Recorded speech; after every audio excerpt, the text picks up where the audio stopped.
Shri Swami Samarth. Hello everyone. तर आज माझी झोपच झालेली नाहीये, पण चला काम तर काही चुकणार नाहीये. तर चला, तर रात्री मी असा छान चना चाट केला होता, ते पुढे दाखवतेच. पण त्या अगोदर रात्रीचा थोडासा भात राहिला होता, थोडा म्हणजे जरा जास्तच होता.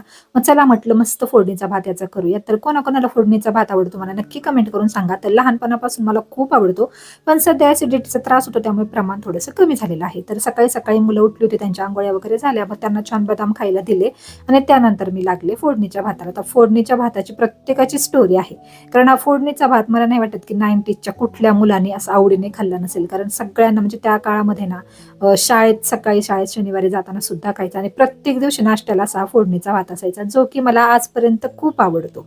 आणि मग काय त्यानंतर भाजी चपाती आणि परतलेला भात छान नाश्ता केला.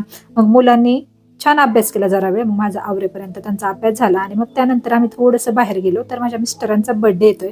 तर बर्थडे तर काय आम्ही सेलिब्रेट करणार नाही आहोत काही कारणांमुळे, पण म्हटलं चला त्यांच्यासाठी काहीतरी घेऊया. विशेष असं काही नाही, एका कपड्याच्या दुकानात त्यांना मी घेऊन गेले आणि त्यानंतर त्यांच्यासाठी मी छान छान 2-3 टी शर्ट घेतले. तर असाच होता आजचा दिवस.